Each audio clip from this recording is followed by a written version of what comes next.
Should the phrase "to serve and protect" be restated, actually into something more current and more needed, which is "to serve and protest"? So we're going to have an interview today with a retired Philadelphia police captain. And most of you who are familiar with my 15 Minutes of Fact interviews, which are my way of creating an oral history of the Occupy movement, as well as a source of fact over fiction regarding this phenomenon, know that I do my best to seek out all sides of a story so that you as the listener can better draw your own conclusions as to the right, wrong, true, false of Occupy and those people involved. So today will be the first opportunity for you to hear the police side of things, although not quite in the fashion that you might imagine. We have no police apologists today, nor do we have a citizen railing against the police and their actions at Zuccotti Park and since. Today we have a true police hero, someone who is a retired police captain who saw the outrages being performed against the occupiers by New York's finest and stood up to them in support of the protesters. An embittered ex-employee, a turncoat against his own thin blue line, someone with a personal grudge, not even close. What you will be hearing today are the legitimate complaints and solutions from a fellow citizen who just happens to be a 24-year veteran of the police department. So on the phone today with us is Captain Ray Lewis, a retired Philadelphia police captain. And let's not keep the people waiting, Ray. What's a nice guy like you doing in the Occupy Wall Street movement? Well, Jerry, thanks for having me. And the reason I joined the Occupy movement is because I feel there is so much at stake. The corruption of our corporations and the collusion of our politicians, it's not only are they destroying people's personal lives, but they're also destroying the air, the water, and the land. And I just felt compelled to get involved.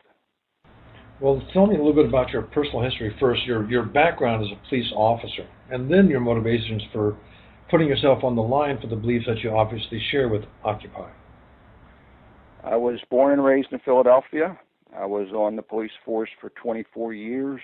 I started out as a patrolman for 10 years, working a patrol car, paddy wagon, walking beats in North Philadelphia, one of the highest crime areas in the city. Was promoted to sergeant, lieutenant, and then retired as a captain after 24 years. And I retired 8 years ago and moved up to the mountains with my wife up here in upstate New York, Catskill Mountain region. But I stayed in touch over the Internet, and it was over the Internet that I read about Zuccotti Park, and I read their declaration of the occupation. It's a formal declaration. It was written 12 days after the initial occupation of Zuccotti Park. September 29th it was put out. And there were 23 bullet points. And those 23 bullet points all had to do with corporate corruption, and I agreed with every single one of them. And I also realized that corporate media was doing a very effective job in trying to marginalize the people involved in this movement, and I knew I could take a stand against that, and again felt obligated to do so. Well, speaking of taking a stand, it's one thing to show up at an Occupy protest, one thing to march down the streets, but when you do it in full service blues, that attracts a different type of attention, one that I don't think was appreciated by, in fact I know was not appreciated by the local gendarmes, much less any usual policemen across the country. So what caused you to, and what allows you to wear a uniform and attend a protest such as Occupy? All right, two things, Jerry. You asked what caused me to do it and what allows me to do it. Let's go with the second first. What allows me to do it is First Amendment rights. It comes under free speech. I'm allowed to wear that uniform as long as I'm not impersonating a police officer. And I do not pretend to be a police officer at any event or protest I go to. It's clear. I make sure people know I'm retired. Anyone can ask, and I just flat out tell them I'm retired, but I still have the right to wear the uniform. They tried to have me arrested for impersonating a police officer in Philadelphia, but they failed because of the fact that district attorney said I have a right to protest in uniform. What causes me to do it is the fact that I want to make people realize that law enforcement also stands for enforcing the law against corporations and white-collar criminals. Invariably, your street crime can be traced back to white-collar crimes. And this is even more important. Combating the cause of crime is even more important than arresting the man in the street who's a victim more often than not. Well, what do you feel about the fact that so much police attention is directed to protesters? Literally hundreds of thousands, if not millions of dollars have been spent in making sure that the peaceful protests, in some cases were not, and in as many cases as possible, were quelled. That's a budget item that you had to deal with as a police officer. Why in the world is the New York City Police Department spending these kind of funds to stop peaceful protestations? That's a question, Jerry, you best ask the Mayor Bloomberg, because he's approving that cost. And if they would have spent a fraction of that money arresting some of the banksters, you would not have to spend any money on the protesters, because there'd be no protesters. I have no argument about that. One thing I would like to know is that as you are seen by people in the Occupy movement, it is that of someone who is heroic. It's not that everybody who stands up against unjust authority and they stand up for what we would like to consider to be the right things, and yet are being herded like animals, corralled by the police, and then jailed. And here you are in a uniform, and there's a famous picture of you sitting on a New York City sidewalk in plastic handcuffs and surrounded by the boys in blue. This went international along with your story. How did you feel about that? Well, the one feeling I guess that was most prominent was a sense of pride. I was proud that I had the courage to do something that I knew I was going to take a lot of flack over. There was no doubt there was going to be a lot of negative feedback on it, and there has been. But the fact that I was willing to do that, knowing the consequences, really created a sense of pride within me. And to this day, I have no regret about doing this. In fact, if anything, the events since then have only reinforced the fact that I did the right thing. Well, a lot of people in your profession would see you as a renegade at best and a traitor at worst. That has to be painful for you. What's your response? Well, I fully understand that, and you're right. They do see me as a traitor. But the fact is, I realize that they have not had the 8 years of retirement that I've had, that I have been able to do a lot of investigative report reading, and not only on the internet, but also in different books, and watching videos. And I've seen exactly the corruption involved with corporate America and our politicians. And one of the documentaries I'd advise all police officers and all individuals who have no idea what this Occupy movement is about, that documentary is called Inside Job, directed by Charles Ferguson. It's available free online at filmsforaction.org. You go to that site and you search for Inside Job, and you can watch the whole hour and 50 minutes. And I guarantee anyone, if you watch this documentary, you will not only have full understanding why I did what I did, but you'll be supportive of the Occupy movement. Well, it's one thing to stand alone. It's another thing to somehow have in the back of your mind a wish or desire that other people would join you in this. And I've been doing some research on the attempts by police people to dissent, and especially here in New York City, which is consumed by the numbers.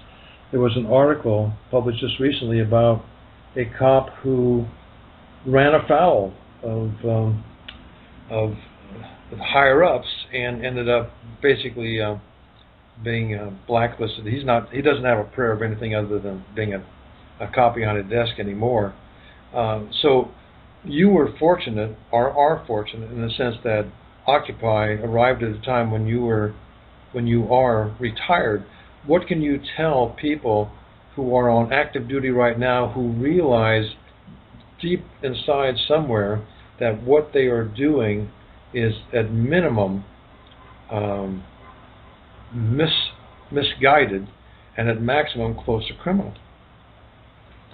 What I advise to those officers is to have the talk in the locker room while you're getting ready to attend roll call, the talk at roll call while you're waiting for the sergeant to come in. I advise those officers to start discussions about why occupiers are out there. And I advise the officers to ask other officers to watch Inside Job and let the other officers know that they watched it and they understand about the Occupy movement now. And once you get other officers talking about Inside Job, nobody likes to be taken advantage of. Nobody likes to be made a fool out of. And when you see Inside Job, you realize you're defending a very corrupt system. And that will start the ball rolling. That will have officers questioning what they're doing. And then this is key. Then you have to get groups of these officers going to their union and saying, we're tired of being put in danger at these protests. We're tired of doing something that we think is against any moral feelings that we have because of the fact that we're defending a corrupt system, and we want you, the union, to come out against these tactics and come out against the corruption of the corporations. Well, that sounds like a pretty good theory.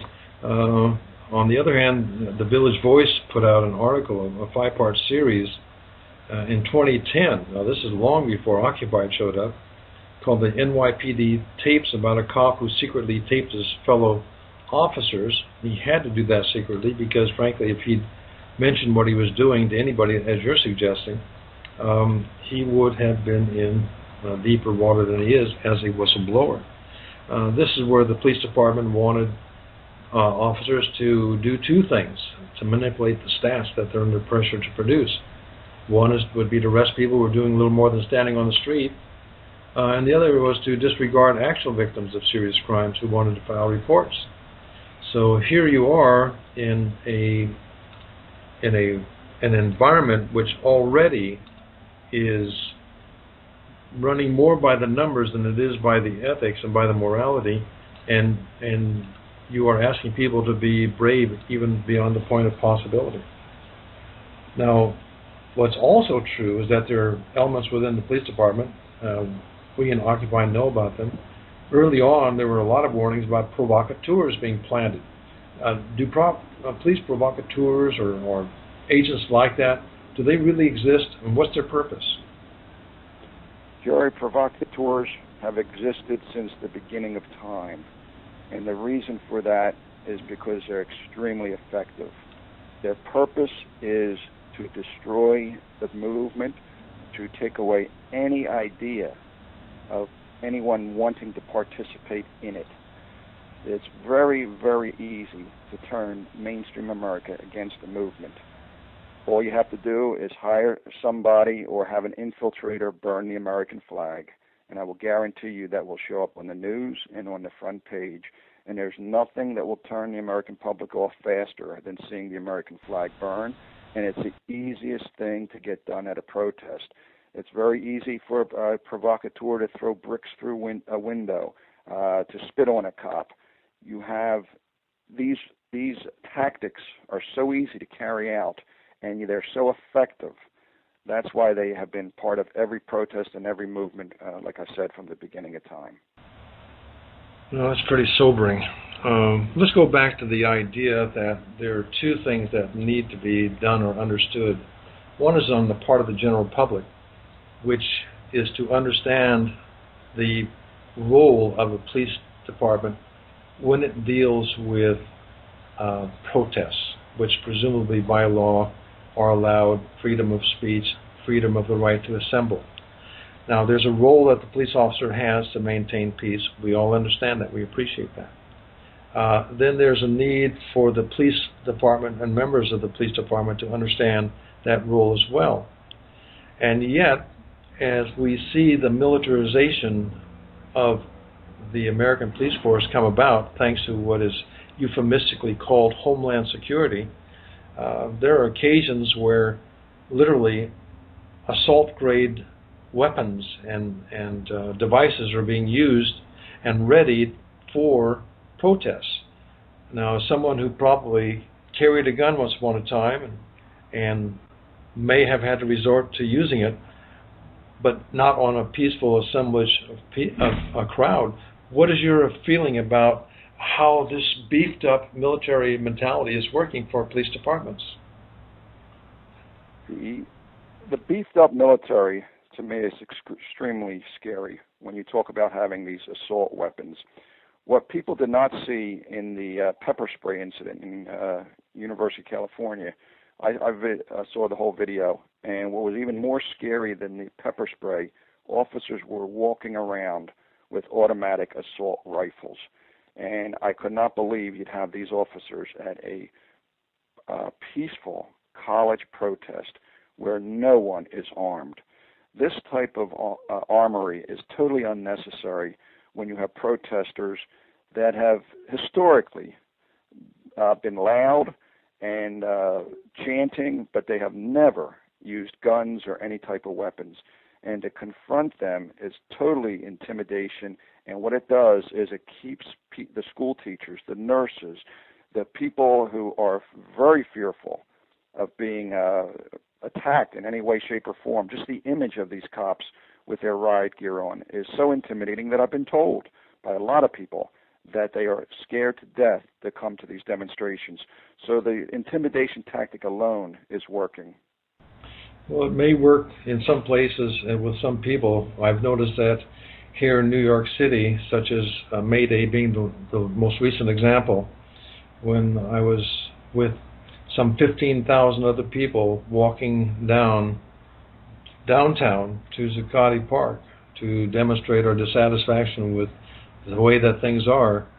I didn't see any fear in anybody's eyes because we all knew that we were in the right, and I think that whatever instructions the police got at that time, it certainly wasn't to be more than their usual glowering intimidation selves.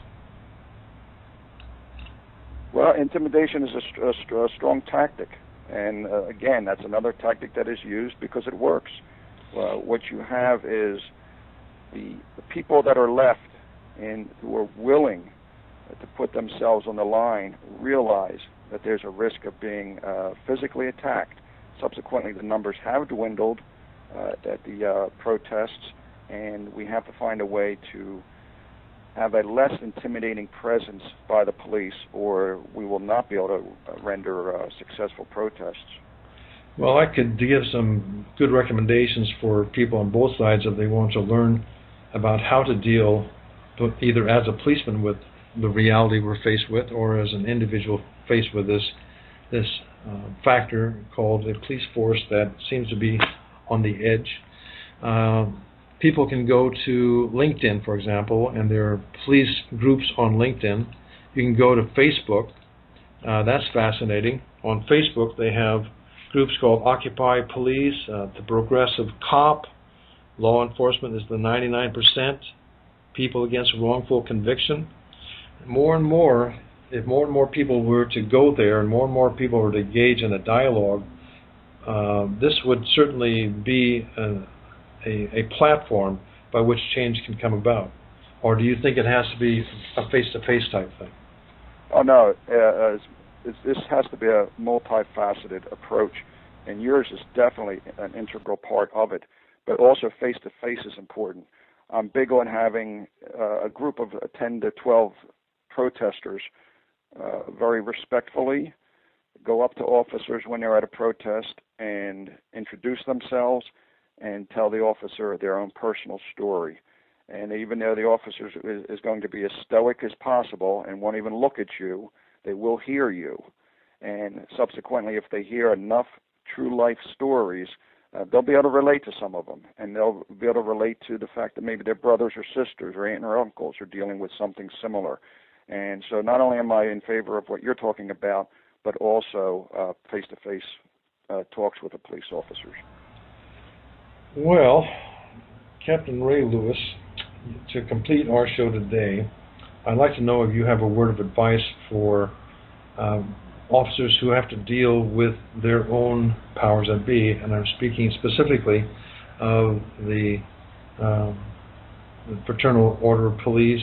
I'm talking about the police unions that for some reason should be standing up for policemen's rights and causing policemen to be more responsible, and yet, as far as I can tell, especially in the way that some of them have dealt with you, that this isn't happening. So how can that type of an organization be turned around, and what should their role be in this?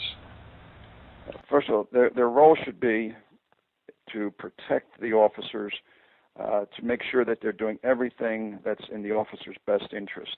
And having officers engage physically and beating protesters is not in the officer's best interest physically or community-wise. They totally lose support of the community, and any officer will tell you, any book on community relations will tell you, support of the community is critical for the police to operate most effectively. So the unions are not standing out and helping the officers achieve this. They're remaining quiet. They're not saying a thing. And the reason for this is unions, to become the president of a union and to have your board elected, there's a whole board of vice president, secretary, treasurer, the whole thing. They have an election. These elections are just like any other political election. It takes a lot of advertising. All kind of brochures are sent out to officers, not only active but also retired. These are color, glossy brochures. They send 3 or 4 out before an election. Every one of them says, I'll do this, I'll do that for you if you elect me. They send out the pens with the name, vote this team or vote my team. And this all takes a tremendous amount of money. What has to happen is unions have to be held accountable for where do they get that money. And if it finally is realized that they're getting this money from corporations, then people will realize that the unions are now accountable to the corporations after they become elected, and they are not accountable to the officers. That's a very sad thing to say, but unfortunately, it's the truth. That's got to come out. You know, what you're saying is that the Fraternal Order of Police is nothing more than a microcosm of the American Congress. Or basically, Jerry, that's exactly what I'm saying. That's exactly what you're saying. Well, you know, it's such a cheery thing talking to you, Mr. Ray. Hey, I call an ace and a spade. Well, that you do. Well, we cannot thank you enough for sharing your thoughts and experience with us here on WGRNradio.com's 15 Minutes of Fact. I want you to know personally, however much you may find yourself criticized by those who should know better, I want you to know that amongst many of us in Occupy, and I'm sure any decent American citizen, that you are considered a true American hero, perhaps even the type of person that every public servant would want to grow up to be like. Now, for those of you who want to know more about Ray Lewis, he can be found at a fan's Facebook website that was set up for him called Captain Ray Lewis, or you can write him at 218, that's the numerals, 218, Ray Lewis @gmail.com. So is there anything you'd like to leave us with as a thought? Yeah, the thing I want to stress is that please, everyone, watch Inside Job. It's available at filmsforaction.org, and this will answer any question you have about my involvement or the Occupy movement. Jerry, thanks for having me on. Ray, it's been an absolute pleasure, and this is Jerry Ashton thanking my listeners for spending some time with us. You can reach me as well on the internet, on LinkedIn under Jerry Ashton. Join my Occupy group on LinkedIn called Occupy Everywhere. Write me at writtenoffUSA@gmail.com or follow me on Twitter as @writtenoffUSA. Jerry Ashton, signing out.